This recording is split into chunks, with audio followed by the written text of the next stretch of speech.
بريز دكتور اياد خورشید مامۆستای زانکۆی لە کەرکووکێت گەلمەیە دکتۆر ئەم کاتە و باش هەڵبەتە جەنابەت زیاترە زانی ئاگاداری لە بەرەوە لە ناوواقعەکەی یعنی ئەوەی ئێستا دەگوزارێت لە کەرکووک و ناوچە کوردستانیەکان چ کەمترە لەوەی کە لە سەردەمی پێشتر لە منتەقەیە گوزەراوە؟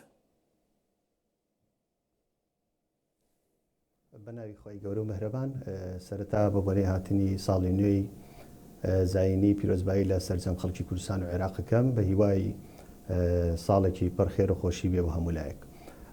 بەڵێ سەبارەت بە پرسیارەکەی جەنابەت دوای ڕوخانی حکوومەتی پێشووی عێراق لە دوای ساڵی 2023 عێراق لەسەر تەوافق و تەوازن پێکێنرا. ئەم تەوافق و تەوازنش کەوای کرد کە گەلی کوردستان و سەرجەم لایەنە سیاسی کوردستانیەکان بەشدار بن لە دروستبوونی حکوومەتی عێراق لەسەر هاوبەشی و تەوافق و تەوازن. بەداخەوە لە دوای ڕووداوەکانی 16 ئۆکتۆبەر ئەو عەقڵێتەی کە مامەڵەی حکمڕانی دەکا لە کەرکووک و ناوچەکانی دەرەوەی هەرێمی کوردستان و کە پێی دەوترێ ناوچەکانی مادی 140 عەقڵێتێکە ئەمانگەڕێنێتەوە بۆ کاتی حکوومەتی هاتنی قەومیەکان لە ساڵی 1963 کە هەستان بە ڕوخانی دێ و گوندەکانی کەرکووک و دەوروبەری. بۆیە ئەگەر دەسەڵاتدارانی بەغدا لە خەمی سەقامگیری و ئارامی ناوچەکەدان ئەبێ ئەم عەقڵێتە پەیڕەو نەکەن بە حکمی ئەوەی کەرکووک تایبەتمەندێکی خۆی هەیە و خصوصیەتێکی خۆی هەیە پێک هاتووە لە سەرجەم نەتەوەکان لە سەرجەم ئاین و ئاینزادەکان لایەنە سیاسیەکان هاوبەشی حکوومەتی عێراق لە بەڕێوەبردننی لە ئیدارە و لە ڕووی ئەمنی و لە ڕووی سەربازیەوە لەگە حکوومەتی هەرێم ئەمە جانبێکی دەستوریە کە لە دەستوری عێراق هاتووە ئەبێ ئەم ناوچانە بە هاوبەشی بەڕێوە ببدرێ.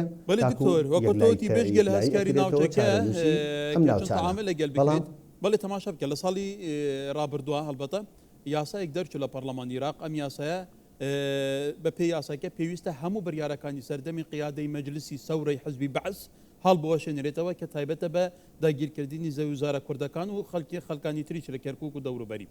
مادەی 140 هەیە مادەیەکی فعالە لە چارچۆی دەستوری عێراق پێویستە ئەو منتەقەیە ئاسایی بکرێتەوە. ئەوان نەپابەندی یاسای پارلەمانی عێراق دەبن، نەپابەندی مادەی 140 دەبن، هەر درێژە پێدەری سیاسەتی بەعسیەکانن بۆ تەعریب و لە جیاتی تەبعیض تەشەیوع و بێگومان ڕاگواستنی خەڵکیش. کاتە لەم عەقڵیەتە ینی چۆن پێویستە تەعامل لەگەڵ بکرێت؟ بێگومان ئەم عەقڵێتەیە کە عێراقی بەم دۆخە گەیاندووە لە ڕووی ئیداری، لە ڕووی سەربازی، لە ڕووی ئابووری ناسەقامگیری بە خۆی بینیەوە. بۆیە ئەوەی کە خەڵکی کوردستان تەمەنای ئەکا ئەوەیە کە حکوومەتی عێراق ئەبێ بە عەقڵێتێ مامەڵە لەم ناوچانە بکات کە ئەو بە تایبەتی ملەتی کورد و گەلی تورکمان یاخود نەتەوەی تورکمان هەست بۆ خوبنە نەکە کە لە پێشوولەیان کراوە. بەڵام ئێستا وەکو جەنابەت فەرموود لە دوای ڕووداوەکانی 16 ئۆکتۆبەر ڕۆژانە ئەچنە سەر دێیەکان، ئەچنە سەر لادیەکانی کوردنشینەکان و تورکمان نشینەکان. ئەمە ئەوەمان بیردەهێنێتەوە کە ئێمە عەقڵێتێکی حکومڕانی پێشوو بەسەرمان بسەپێنێ. بۆیە ئەم عەقڵێتە یاخود ئەم مامەڵەکردنە بە هیچ شێوەیە قبوڵ نەکراوە. بۆیە ئێمە لەگەر ئەوەداین بتوانن حکوومەتی عێراق بە هاوبەشی لەگە حکوومەتی هەرێمی کوردستان ئیدارەیەکی ئەمنی، ئیدارەی سەقامگیری لەم ناوچەیە پەیڕۆ بکرێ. و من حەزەکەم جەنابتان بۆ جەنابتان و بە بینەرانی بەڕێز ئەوە شی بکەمەوە کە لە دوای 2023 لە دوای ڕوخانی حکوومەتی پێشوو ئەم ناوچانە تا ڕادەیەک لە ڕووی سەربازی لە ڕووی ئەمنی هاوبەشیەک لە بینی حکوومەتی عێراقی فدرال و حکوومەتی هەرێمی کوردستانە بووە. ئێمە با بینە سەر ئەوەی ئایا ئەو هاوبەشیە ئەو تەنسیقەی تاکو 16 ئۆکتۆبەر لە دوای 2023 تا 16 ئۆکتۆبەر پەیڕەوکرا ئایا لە قانجازی خەڵکی عێراق و بە تایبەتی ئەم ناوچانە بووە یاخود بە پێچەوانەوە. بەڵێ ئەوەی لە واقع سەلمێنراوە و بە شایەتی هەموو لایەنەکان هێزی پێشمەرگەی کوردستان هێزێکی فەرمی عێراقیە. بەڵێ دکتۆر هەڵبەتە هێزی پێشمەرگەش نەبایە لە 2014 بە تایبەتی کەرکووک بە دەردی مووسڵ دەڕۆیشت خۆت ئەزانی لە کەرکووکی ئەگەر هێزی پێشمەرگەی کوردستان نەبایە بەستمەوە بوو بێمە سەر و خاڵە. بەڵێ کەواتە گەرمە باسی هەستکاری ناوچەکە بکەین. ڕووداوەکانی ساڵی 2014 و هاتنی داعشش لە 2003ەوە لە شەڕی تیرۆرش هێزی پێشمەرگەی کوردستان حکوومەتی هەرێمی کوردستان زۆرترین قوربانی لەم ناوچانەدا. ئەگەر بیتە سەر ئەوەشی ئەو ناوچانەی کە زیاتر ئەی پاراست ئەوە و ناوچەی دووس بوو، ناوچی داخۆک بوو، ناوچی سەرگەڕانە، ناوچی خواروی حەویجەیە. بۆیە هێزی پێشمەرگەی کوردستان لێرە لە بەرژەوەندی سەقامگیری عێراق و کوردستان و منتەقەکە بووە. ئێمە ئێستا ئەوەی کە بەدی ئەەکەین لە دوای 16 ئۆکتۆبەر نەمانی هێزی پێشمەرگەی کوردستان بۆیە ئەمە لە زەرری منتەقەکە بووە و لەلایەنی دەستوریشەوە یعنی ئەمە بابەتێکی زۆر گرنگە ناکرێ خەڵکێک بێ بە ناوی سیاست و یاخود بە ناوی ئیدارەوە فرامۆشی ملەتی کوردکە و ئەم مادە دەستوریە بکە چونکە لە دواترە ئەم مادەیەدان دراوە ئەم ناوچانی دەرەوەی هەرێمی کوردستان بە هاوبەشی بەڕێوە ببدرێ تاکو هەڵبەتە بێژگەلەوەی کە باز دەکەین پێش هاتێکی مەترسیدارتری کورد بەڵێ حکوومەتی عێراق هەوڵ دەدات حتا دەستکاری جوگرافیا هەرێمی کوردستانیش بکات لە سنووری پارێزگای دیالە بەبێ گەڕانەوە بۆ هەرێمی کوردستان و ماسا فەرمەیەکانی هەرێمی کوردستان دەستکاری جوگرافیای و شێوەی ئیدارەکردنی قەرەتەپە کراوە کە لە ژێر دەسەڵاتی حکوومەتی ناوەندیش نییە. بێجگە لەو سیاسەتە مەترسیداری گۆڕانکاری دیموگرافی هەوڵەدە جوگرافیاش گۆڕانکاری بەسەر بێنێ ئەمە بخۆی تاچان پێشاتێکی ترێ. بێگومان ئەوە مەترسی پێشتاجی مەترسیەکی گەورەیە و ئێمە بۆیە جەختەکەینەوە لەسەر ئەو عقلێتە حکومڕانیەی کە ئەکرێ لە حکوومەتی اتحادی فدرالی. ئەم ئەگەر ئەوان بیانەوێت دووبارەی حکوومەتەکانی پێشووی پێش 2023 بکەنەوە لەگە خەڵکی کوردستان ئەبێ ئەو واقعە بزانن ئەو حکوومەتانە چارەنووسیان بەچۆ گەیشتووە ئەمان لەوان باشتر نابن. ئەمە خوازیاری گەلی کورد و گەلی کوردستان نییە. گەلی کوردستان خوازیاری حکومڕانیەتێکی منطق و حکومڕانیەکی هاوبەش و تەوازن و تەوافقە. بۆیە دەستبردن بۆ هەنێ بابەتی گرنگ چارەنووسازە بە قوربانیدانی 100 ساڵی ڕابردووی گەلەکەمان یعنی ئەمە بابەتێک کە ئەبێ باش ئەوان بزانن کە ملەتی کورد گەلی کوردستان سازشی نە لە پێشوون لە ئێستا و نە لە داهاتوو ناکات. کەواتە لەم چارچۆوەدایکمە باسی کوردیش بکەین دکتۆر باسی سەرکرداتی سیاسی کوردستانیش بکەین.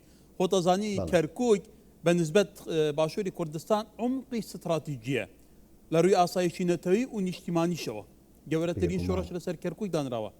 کەواتە ئەرکی لایەنە کوردستانیەکان چییە؟ لە باقی ناوچەکانی تر بەڵام لەسەر کەرکووک هاونەری استراتیژیکی هاوبەشیان هەبێ بچوونێکی هاوبەشیان هەبێ نەخشەڕەیەکی هاوبەشیان هەبێ ئەستن لەسەر ئەساسی ئەو گوت و بێژانەی لەگەڵ بەغدا دەکرێت کەرکووک پرسی کەرکووک و ناوچە کوردستانیەکان بێتە ئەولەویەت. بێگومان مۆزوعی کەرکووک کە ئێمالین کەرکووک و مادەی 140 کەرکووک ڕەمزە بۆ مادەی 140 کەرکووک بە نسبەت خەڵکی کوردستان و یاخود هەر تاکێکی کورد لە هەموو جیهانە ڕەمزە یعنی قودسیەت و کەرکووک وەک دڵی کوردستانە. بۆیە سەرجەم شۆڕشەکانی کورد لەسەر کەرکووک بووە. بۆیە خەڵکێک ئێستا بێوێت ئەم ڕۆحە لە دڵی ئێمە دەرکان ناتوانێت و لەسەر خەڵکی کوردستانش بێ ناتوانانی ئەگە کەرکووکیش نەبێت. بۆیە لایەنە کوردستانیەکان ئەرکێکی نیشتیمانی گەورەیان لەسەر شانایە.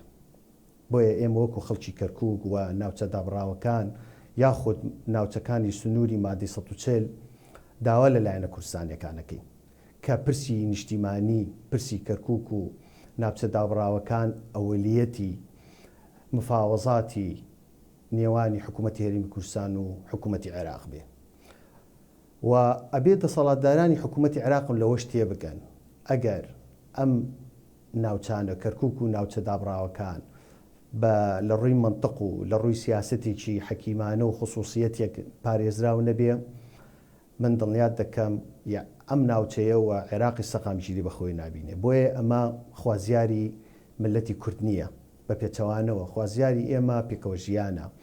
خوازیاری ئێمە لە دوای 2023 دەستبردنی برایەتیە بۆ لایەنەکان و عێراق بەس لە پێشوودا سەرجەم نەتەوەکان سەرجەم ئاین و ئاینزادەکان زەرمەند بوونە لە پەیڕۆکردنی سیاسەتی پێشووە. بۆیە دووبارەکردنەوەی لە قانزازی هیچ لایەنەکان نییە. بۆیە لایەنە کوردستانەکان ئەرکێکی نیشتیمانی لەسەر شانیانە کە بتوانن بە یەک دەنگ بە یەک هەڵوێست بە یەک ڕنگ بتوانن گفتوگۆ مفاوەزات لەگەڵ لایەنی بەرامبەر بکەن و پرسە نیشتیمانەکان لەسەر ئەتیباری سەرجەم پرسە حزبی و شخصی و لایەنەکانەوە هەبێت.